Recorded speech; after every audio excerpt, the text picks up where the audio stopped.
अच्छा हाँ, एक अच्छा मैं याद आया अभी मेरे को हाँ कि कमेंट में मैंने पढ़ा था हाँ कि वो पता नहीं किसी ने 2-3 बार लिखा था कि बोले कुछ एसिडिटी के लिए मेरे को बताओ, अच्छा एसिडिटी हो रही है। हाँ तो एसिडिटी अगर किसी को भी होती है ना, उसके लिए एकदम सिंपल इलाज है मेरे पास। अभी आपको एसिडिटी हो गई, तुरंत क्या करो, एक गिलास ले लो, उसके अंदर 1/4 1/4 दूध भर दो और 3/4 पानी भर दो, उसको अच्छी तरह घोल दो। और अगर ऐसे ही पी सकते हो तो ठीक है, या तो अगर ठंडा चाहिए तो ठंडा पानी मिला दो, या नहीं तो उसको 5 मिनट फ्रिज में रख दो और वो पी लो। अच्छा तुरंत एसिडिटी आपकी शांत हो जाएगी। अगर आपको रोज हो रही है तो आप रोज रात को ये पीने का प्रैक्टिस करो। अच्छा रोज रात को सोने से पहले ना हाँ 25% मिल्क, हाँ जो दूध आता है, हाँ और 75% पानी, दूध गर्म नहीं, ठंडा दूध, नॉर्मल दूध नॉर्मल दूध, हाँ वो डाल के उसको पानी डाल करके ना वो पी लो। उससे बढ़िया कोई इलाज नहीं है एसिडिटी का। आप अगर जिसको रोज हो रही है, बहुत हो रही है, एसिडिटी हो रही है, खट्टी डकार आ रही है, उसके लिए बेस्ट इलाज है एकदम। और मेरे को अभी याद आ गया क्योंकि वो मैं कमेंट पढ़ रहा था ना, तो उसमें दो बार कई सारी 3 बार, बीमारियों का हाँ। लोगों ने पूछा है, नहीं, कुछ छोटी लोगों ने छोटी तो बीमारियां तो बहुत मैं निकाल देता हूँ। नहीं नहीं, और कुछ उसमें लोगों ने कुछ, तो पैरालिसिस जैसी बड़ी बीमारियों का हाँ, भी हल पूछा है। पैरालाइज भी निकल जाता है, कोई कोई बड़ा बात नहीं है। अच्छा पैरालाइज भी निकल जाता है। पैरालाइज का भी कोई मतलब कोई ऐसा चीज कोई नहीं है जो अध्यात्म से नहीं निकलता है। और खाली इतना है कि आप उसके ऊपर विश्वास करके उसको प्रैक्टिस में लेना चाहिए। आज मैंने आपको बोल दिया, आपने एक दिन दूध पी लिया, आपको दूसरे दिन आराम रहेगा। दूसरे दिन मैं लिख के देता हूँ, आपको एसिडिटी होगा ही नहीं। मगर आपको कंटिन्यूस हो रहा है तो तीसरे दिन होगा। मगर आप अगर इसको प्रैक्टिस में लाएंगे 1 महीना, तो कभी नहीं होगा। तो कभी नहीं होगा। 1 महीना आप अगर कंटिन्यूस पिएंगे ना, तो आपको एसिडिटी का बिल्कुल प्रॉब्लम निकल जाएगा। अभी किसी बहुत लोगों को सर दर्द होता है, अभी सर दर्द होता है तो वो सर दर्द की गोली खाते हैं, ये खाते हैं, क्या जरूरत है? आपके घर में जीरा पड़ा हुआ है, वो जीरा चबा लो थोड़ी देर। सर दर्द क्यों होता है? ये गैस से होता है, गैस होता है आपके बदन में, इनडाइजेशन होता है तो सर दर्द होता है। या आपको नींद बरोबर नहीं मिली तो सर दर्द होता है। तो नींद बरोबर नहीं मिली तो डाइजेशन बरोबर नहीं हुआ। नींद का और डाइजेशन का बहुत कनेक्शन है। हाँ हाँ हाँ। तो अगर आपको नहीं हुआ तो ये जो जीरा है अपना, अक्का जीरा आता है ना, वो थोड़ा 1 चम्मच लेकर के चबा के अच्छी तरह से खा लो। आप देखना 15-20 मिनट के बाद में आपका सर दर्द बंद हो जाएगा। ये बहुत छोटी छोटी चीजें हैं। हाँ, आप जब जीरा खा लोगे, अगर आपके पेट में गैस वगैरह होगा तो वो बैक साइड से निकलेगा और समझ जाने का अभी मेरा सर दर्द बंद होने वाला है। ऐसे छोटे छोटे जो है ना, लोग लिखते हैं, अच्छा क्या हो रहा है, दवा खा खा के परेशान होते हैं। दवा खा लिए, वो सर दर्द बंद हो गया। वो दर्द बंद होने का वो जो दवा है ना, वो डाइजेशन नहीं करता है, वो पेन किलर है, तो सर का दर्द आपको महसूस नहीं होता है। मगर ये जो जीरा है ना, ये इलाज करता है, ये आपका परमानेंट इलाज करता है। ये हमारे घरेलू नुस्खे हैं जो घरेलू है, बिल्कुल घरेलू है, बहुत हेल्पफुल है। अभी आपको एक बात बताता हूँ, जैसे आपको अभी समझो फूड पॉइजन हो गया आपको, बरोबर है, तो अंजीर आता है ना, अंजीर, वो गुल्लर, वो खा लेते तो उससे फूड पॉइजन आराम होता है। हाँ, एक किस्सा है राजस्थान साइड का। उधर एक मंदिर था ना, तो वहां पे हर साल वो लोग भंडारा बनते, खीर बनाते, तो उधर बंदर इतने थे ना, वो सब खीर खा जाते थे, आदमी लोगों को मिलता ही नहीं था। फिर एक दिन किसी ने क्या दिमाग लगाया, बोले खीर में जहर डाल दो, ये सब बंदर मर जाएंगे तो फिर ये परेशान नहीं करेंगे। तो उन्होंने डाल दिया जहर, वो बंदर आए खाने, उन्होंने सूंघा, उनको तो पता चल गया कि इसमें जहर है, वो भाग गए। तो इनको लगा देखो भाग गए सब, थोड़ी देर के बाद फिर आए, पूरा खीर खा गए, कुछ नहीं हुआ उनको। फिर इन्होंने बोला ऐसे कैसे हुआ, ये बंदर मरे क्यों नहीं? फिर इन्होंने वापस खीर में जहर डाल के रखा, तो फिर बंदर सूंघे और फिर भाग गए जंगल की तरफ। तो फिर गांव वाले भी पीछे गए जंगल की तरफ, ये करते क्या है? तो इन्होंने क्या कर लिया, वो जो गुल्लर का झाड़ था ना, सब गुल्लर निकल निकल के 4-4, 5-5 खा लिया, और बाद में आगे खीर खा गए। कि उनको मालूम था मैं गुल्लर खाने के बाद खीर खाऊंगा तो मेरे को जहर नहीं होगा असर। तो जूने जमाने के जो राजा महाराजा थे ना, राजा महाराजा थे, वो किसी और के यहाँ खाना खाने जाएंगे ना, तो पहला 4 गुल्लर खा के जाते थे। अब अभी समझो किसी ने खाना खाने को बुलाया तो कोई भी दुश्मनी में जहर खिला देगा, तो डाउट होता था, तो वो क्या करते थे, ऐसे छोटे छोटे गुल्लर आते, वो अंजीर बोलते, अंजीर का छोटा रहता है गुल्लर, औदुंबर के झाड़ में उगते, वो निकाल के 4-4, 5-5 राजा लोग खा लेते थे और फिर जाते थे दुश्मन के घर में खाना खाने को। तो अगर उसने जहर खिला भी दिया तो मरने वाला नहीं है। तो ये हमारे पास बहुत कुछ है आध्यात्म में। अच्छा, आप आध्यात्म में जाओगे ना तो आप खुद ब खुद इंजीनियर भी बन जाओगे, आप खुद ब खुद डॉक्टर भी बन जाओगे, हर चीज आप जानने लग जाओगे। लोगों को क्या लगेगा, अरे बोले ये सब चीज के बारे में जानता है क्या, मगर वो जानता है, क्योंकि वो अध्यात्म में है। जब अध्यात्म में तुम आ गए तो उसके लिए तो पूरा जगत का ज्ञान है ना वो कम है। एक छोटी सी कहानी और बताता हूँ। हाँ, देखो कैसे होता है, आदमी है ना, आपके पास शक्ति है नहीं है वो बात अलग है, मगर आपका जो एब्जॉर्वेशन है ना वो भी बहुत काम करता है। अभी एक हमारे फ्रेंड का लड़का था, वो अटक अटक के बोलता था ऐसा, हकला का का का का पा परवीन परवीन अंकल अंकल ऐसा बोलता था। अच्छा।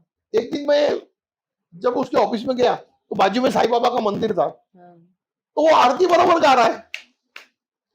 अरे मैंने कहा ये मेरे को नाम लेने में हकलाता है, ये आरती कैसे बराबर गा रहा है। तो मेरी समझ में एक आ गया कि ये रिदम में चल सकता है, आरती में एक रिदम होता है ना, एक रिदम में चल सकता है। तो उतने में फिर वो आरती करके आया, मैंने उसको बिठाया, मैंने कहा बैठ मेरे साथ, तो बैठा। मैंने कहा मेरा नाम बोल दो, तो बोले पापा पापा पापा पापा पापा परवीन अंकल परवीन अंकल। बोला ऐसा नहीं, मैं तेरे को बताता हूँ ऐसा बोल। बोले बताओ।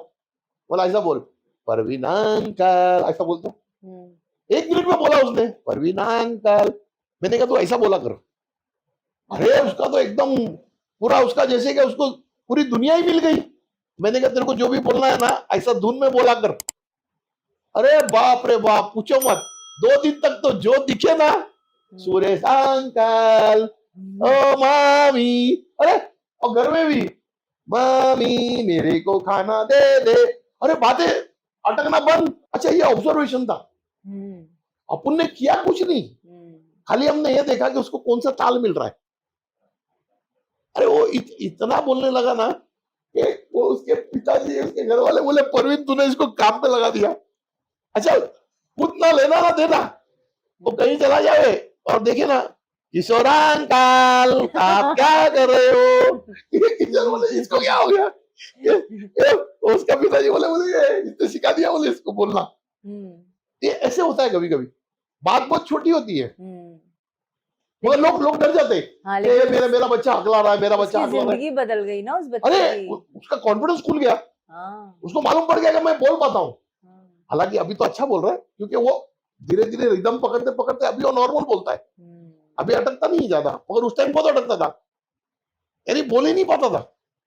तो बहुत से बच्चे लोग हैं ना ऐसे जो अकला अकला के बोल रहे हैं, तो उनके घर वाले है ना उसको एक बार रिदम में ट्राई करें ना बोलने का, आप देखो 2 मिनट में, और वो 2 मिनट में जादू हो गया। तो ये कुदरत ने किया, अपन ने नहीं किया, मगर चीज बहुत छोटा था। तो उसी तरह हमारी जिंदगी भी जो है ना कभी कभी बहुत छोटे से प्रॉब्लम में अटक जाती है ऐसे, क्योंकि उसको रिदम नहीं मिलता। आपको बहुत कुछ सिखाया गया बचपन से, बचपन से बहुत कुछ सिखाया गया, ये धर्म के बारे में, ये धर्म के बारे में, ये, मगर ये जो है ना, ये आप ये समझ लो कि ये एक नया तरीका है अध्यात्म का, जो बहुत अजब लगेगा, बहुत अजब लगेगा। आज जैसे समझो ऐसा बोलना नहीं चाहिए, आज जिसको कैंसर है, एक चीज मैं उनको बताता हूँ, वो कर लेना, वो कैंसर वहीं का वहीं रुकेगा, आगे नहीं बढ़ सकता। अच्छा। क्योर नहीं होगा मगर आगे नहीं बढ़ेगा, वो वहीं रुक जाएगा। जैसे अगर आप समझो मेरे को कैंसर है, बरोबर है, मेरी ट्रीटमेंट चल रही है, सही बात है, मगर आप कितना भी ट्रीटमेंट कराओ फिर वो बढ़ता है, फिर कराओ फिर बढ़ता है। तो उसके लिए बेस्ट क्या है कि जिसको भी कैंसर का प्रॉब्लम है वो इतना सा अदरक का टुकड़ा ले ले, इतना सा उसको लपेट करके जो है ना अपने जेब में रख ले। अच्छा। बस जितने पेशेंट है ना कैंसर हॉस्पिटल के, उनको अदरक रखो, और डॉक्टर खुद ही बोलेगा महीना दिन के बाद, बोले इनका भी बढ़ नहीं रहा है। ये अध्यात्म है, ये रख देने से जो है ना वो वहीं पे स्टडी हो जाएगा, वो आगे नहीं बढ़ेगा।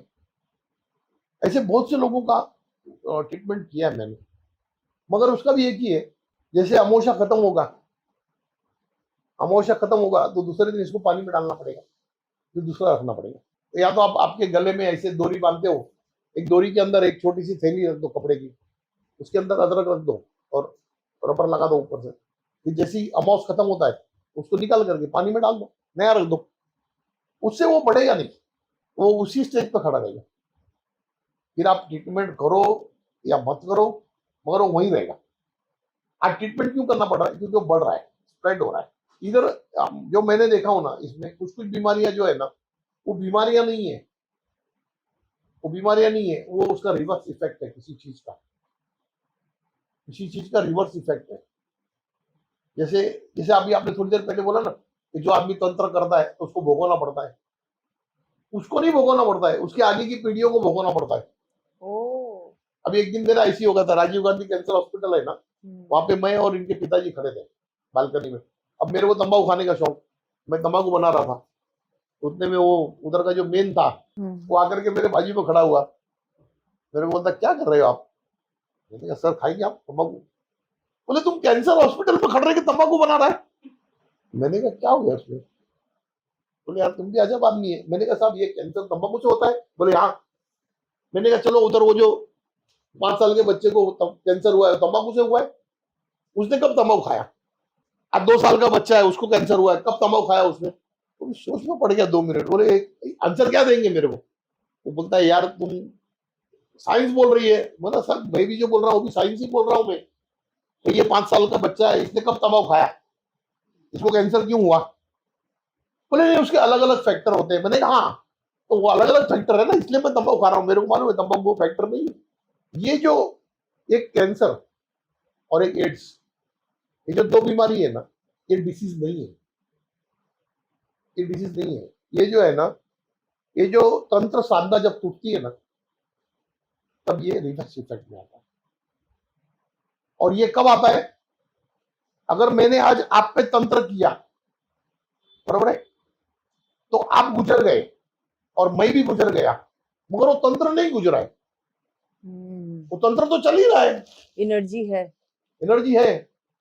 अभी आपके ऊपर कर दिया हूं मैंने, आपके परिवार में अगर कोई सिद्ध जब पैदा हो गया जिसने उसको रिवर्स कर दिया, रिबॉन्ड, आज एक तीर जा रही है, जब तक उसके सामने कोई ढाल नहीं आया तब तक तो जा रही है, जब ढाल आ गया तो पलट गई। तो जब वो पलटी उस टाइम पे मैं नहीं हूं, मेरा चौथा पीढ़ी है, उसको इफेक्ट करेगा।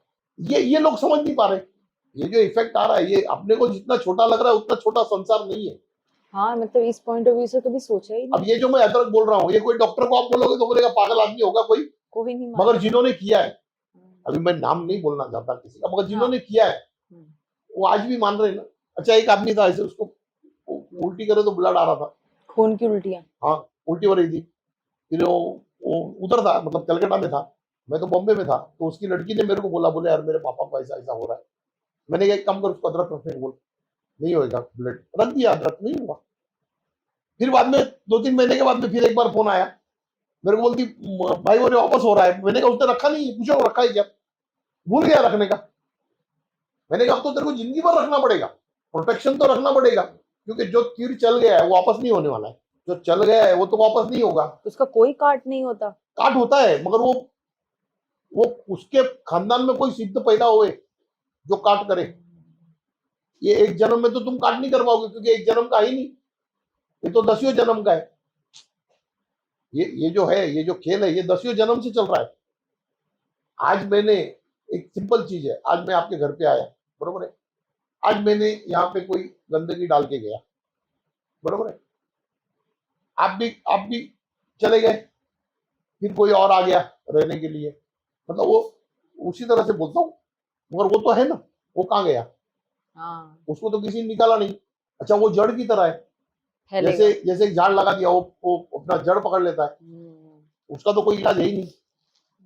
अब उसका इलाज करने जाएंगे, देखो इसकी जिंदगी कितनी है, इसकी जिंदगी कितनी है, 50 साल 100 साल, वो चला जाएगा।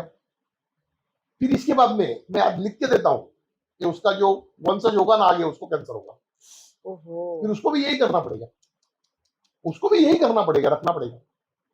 तो प्रवीण जी प्रोटेक्शन ये होगा। जो आपने बात बताई है ना इतनी गहरी है। तो जो लोग ये करते हैं अगर वो इसको समझ लें, इसके साइड इफेक्ट और इसके सिम्टम्स को, मतलब ये समझे कि कितने ब्रॉड और कितने उस तरीके से ये फैल रहा है, मतलब फैलेगा, इसका इसके जो इफेक्ट है कितनी दूर तक जाने बहुत वाले दूर हैं। तक है, बहुत दूर तो तक कभी है। कोई करे ही नहीं है तो नहीं इसमें एक है ना कि जैसे अभी आपके फैमिली में अगर किसी को हुआ है पहले, जैसे अभी समझो कि फादर को हुआ है, तो लड़का जो है ना वो पहले से प्रोटेक्शन रख ले।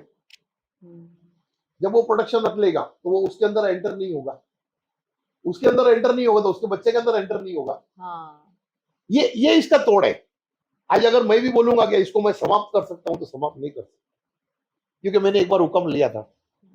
तो बोले समाप्त नहीं कर सके, इसको रुका ही सकते हम तो। एक नदी का फ्लो नीचे को आ गया है, उसको हम रुका सकते हैं, वापस कैसे भेज सकते हैं? बिल्कुल बिल्कुल। आखिर तो ये पूरा अध्यात्म भी साइंस के ऊपर ही चल रहा है। एक फ्लो जो आ गया नीचे, उसको हम रुका सकते हैं, उसको डाइवर्ट कर सकते हैं, पर उसको वापस ऊपर नहीं भेज सकते, उसके लिए पंप लगेगा। इम्पॉसिबल, हाँ। तो आप कितना भेजोगे? ये भी एक बहुत बड़ा फैक्टर है। तो ये अध्यात्म तो इतना बड़ा है ना कि मैं आपको बताते जाऊंगा ना तो आप सुनते जाओगे, क्योंकि ये 35 साल तक मैंने ये स्टडी किया। हालांकि किसी को बोला नहीं, क्योंकि मैं इतना दिन मैं खुद ही वो क्या बोलूं, सब काम कर देता था लोगों का। अभी ये जो है, ये जो तरीका है, ये तरीके से आप रुका सकते हो। अगर किसी का भी प्रॉब्लम है तो ये रुक जाएगा। अच्छा, इसके बाद में एड्स है। एड्स जब होता है किसी को, वो जो है ना, वो आत्मा प्रवेश है, लोगों को पता ही नहीं चलता। वो जो है ना, वो आत्मा प्रवेश है। जो लोगों को एड्स होता है ना, उसके अंदर आत्माएं प्रविष्ट होती है, और वो प्रविष्ट होने का कारण भी है। जो ये लोग जो बता रहे हैं ना, वो एक कारण है कि भाई ये सेक्स से होता है करके। इसका कारण बताऊं क्यों होता है सेक्स से? सेक्स से होने का कारण भी बताता हूं कि अल्टीमेटली है ना, हर चीज है ना शक्ति से चल रही है, एनर्जी से चल रही है हर चीज। तो आज आज हम इस जन्म में, आज हम मित्र हैं, किसी जन्म में हमारे पूर्वज दुश्मन थे। उस वक्त जो तंत्र चला हुआ है, तो वो आज भी इफेक्ट करेगा, वो आज भी इफेक्ट करेगा। और बहुत टाइम ऐसा होता है कि आप किसी घर में गए रहने के लिए, और वहां पे अगर कोई नेगेटिव एनर्जी है तो वो आपको ट्रैप कर लेती है। उस टाइम पे भी ये प्रॉब्लम होता है, एड्स होता है, या तो किडनी का प्रॉब्लम होता है, किडनी का भी प्रॉब्लम होता है उससे। तो ये जो चीज है ना, ये जितनी बीमारियां डॉक्टर और ये जो समझ पा रहे हैं ना, उतना आसान नहीं है, इतना इतना इतना ईजी नहीं है ये समझ पाना। ये बहुत से बैकग्राउंड ऐसे है ना कि जिसको आज अपन समझाने जाएंगे ना तो लोग बोलेंगे कि ये मतलब क्या समझा रहा है ये चीज। मगर ये जो अभी मैंने आपको बताया, ऐसा आप उसको प्रैक्टिकली यूज करो ना। अगर आपके किसी के, अगर फैमिली में किसी को है तो आप उसको यूज करो, फिर रिजल्ट खुद ही देखो ना, मेरे को बताने की क्या जरूरत है। यानी हर बीमारी के पीछे कुछ ना कुछ एक कारण है। कारण तो ही है, कारण के बगैर नहीं है। और वो कारण इतना साधारण नहीं है जितना हम समझ रहे हैं। हम जितना समझ रहे हैं ना, उतना साधारण भी नहीं है कारण, कि ये भाई ये कारण से हो गया, ऐसा नहीं है। बहुत बड़े बड़े कारण है, और उसके ट्रीटमेंट भी वैसे है ना कि जो लोग हैं ना, आज की साइंस है ना, उसको समझ ही नहीं पाएंगे। और गुरु के पास तो हर कला है। अगर आप ये बोलोगे कि भाई मेरे को ये करना है, तो वो बता देगा, क्योंकि उसके लिए कोई चीज जो है ना, वो मतलब उसके हाथ के बाहर का ही नहीं। आज जो मेरे गुरु हैं, वो उनके लिए कोई चीज हाथ बाहर का नहीं है, वो हर चीज को कमांड करते हैं। तो भाई आज आज आपको कोई तकलीफ है, और मैं अगर कोई चीज बता रहा हूँ, आप उसको आजमाओ, और मेरे को भरोसा है कि वो ठीक हो जाएगी। क्यों? और मेरे को भरोसा है क्योंकि मैंने उनके मुंह से सुना हूं, और लोगों का दिया हूं, तो उनको हुआ है, तो आपको क्यों नहीं होगा? आपको भी होगा।